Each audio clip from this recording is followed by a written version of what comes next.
Hello YouTube pipe community, OTC Piper here. Just knocking out a quick housekeeping video with some important channel information. I am quite tired at the moment. This was the day that my wife was setting up her classroom for the upcoming school year. And I was happy to help, and we were at it for a long time. So kind of wore out. I'm gonna grab a quick pipe before retiring for the evening, and wanted to update the channel a little bit. Let me light this up.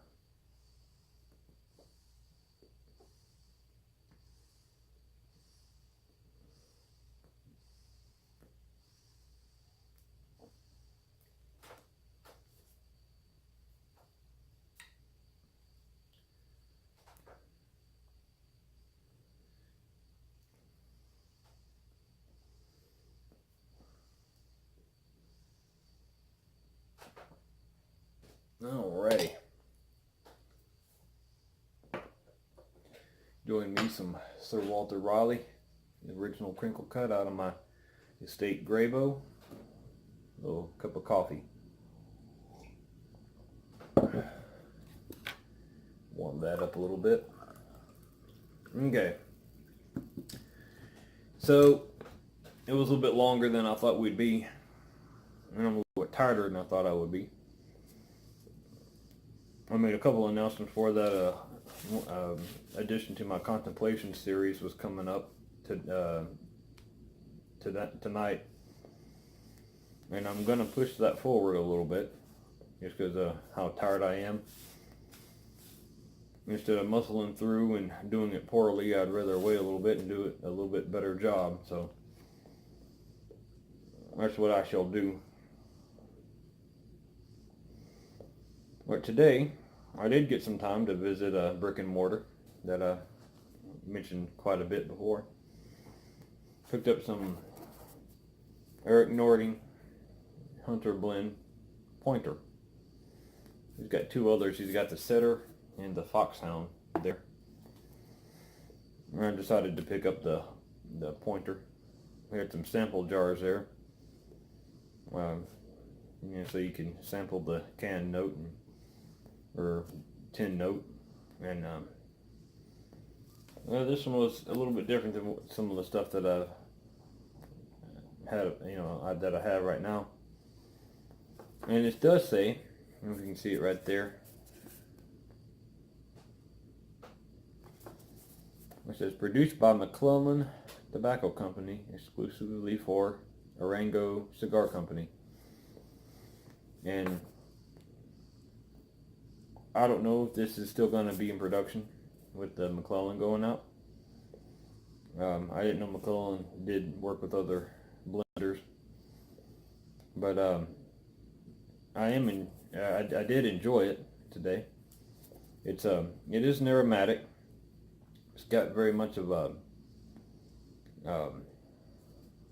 nutty hazelnut kind of a tin note. You get a little bit of that in the bowl as well. It says a blend of the best Virginian burley tobacco, subtly flavored and aged under pressure in the Danish tradition. Mellow, satisfying. And I thought it was. Something I'm definitely going to try again. I see that Pipes and Cigars carries it, but they're out of stock. I believe Smoking Pipes is the same way. But they have it at the brick and mortar store there, and I'm happy to pay a couple dollars more and throw them some of my business. And I did. If you saw on the VR that I did for Catholic Pipe Stutter, I mentioned it a little bit because I was smoking it at the time.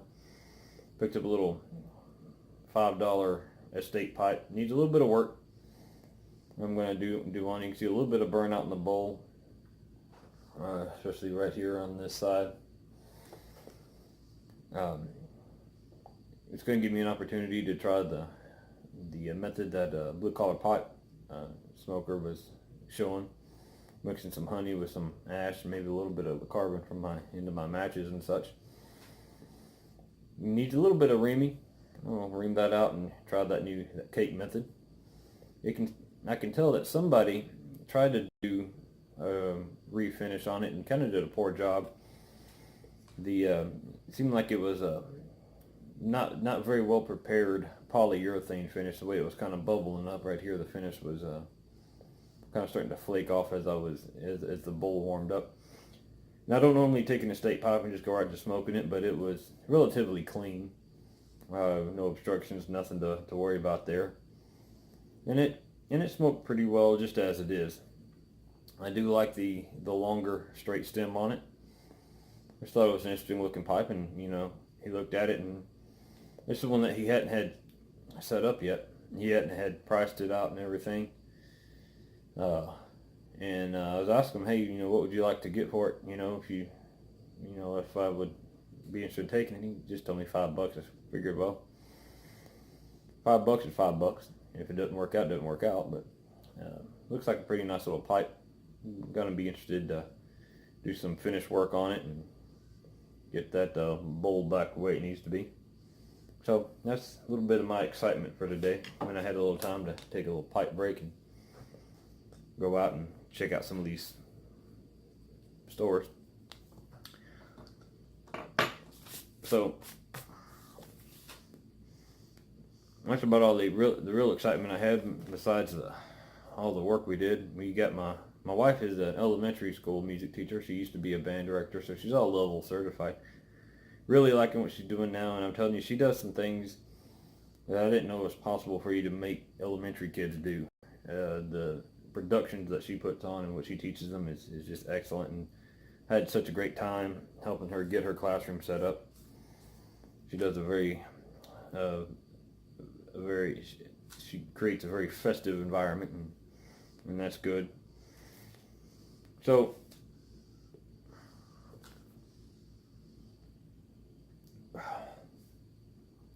I'm an old soul, and I've succumbed to the pressure to branch out in social media. I'm still trying to figure out everything with YouTube. I just decided to go ahead and set up an Instagram. So it's under there. It's set it up under, if I did it correctly, under O2C Piper. So bear with me as I'm trying to figure that out. It's not that I'm totally against those things. I just never has really been something that I needed in my life necessarily. I had Facebook for a while years ago, and I was using it for everything and everybody, and there's just so much passive aggression and drama that kind of gets sprawled out on some of these, so I just got rid of Facebook altogether. I'm going to use this just solely for channel business, things like that. So I'm out there a little bit, and I'm going to try to pick that up as I go, and maybe help include that in what I'm doing here on YouTube, in the YouTube Hype community. So I just got that set up here just a little while ago, so I will be trying to get that going. So that's about all I had really for today. Just want to go over that mainly because I made a couple of announcements about the addition to my Contemplations series. And I've been looking forward to doing this because I do like the book I'm referencing. The Contemplations series won't necessarily be it's not going to be a book review or anything. I know the last couple of ones I've done have been not necessarily about the book, but in my reading time, I'll come across some things a lot of times that inspire me in such a way that I want to bring them out onto the channel, and I'll reference out of there. It's not always going to be a book or anything, but this one was the first book that really got me out of the non-fiction genre.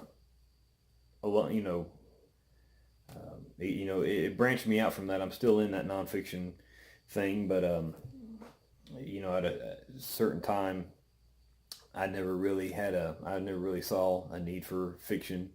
It was just stories that were told, and nonfiction history books and references of that nature were what I was really interested in, the historical fact and things like that.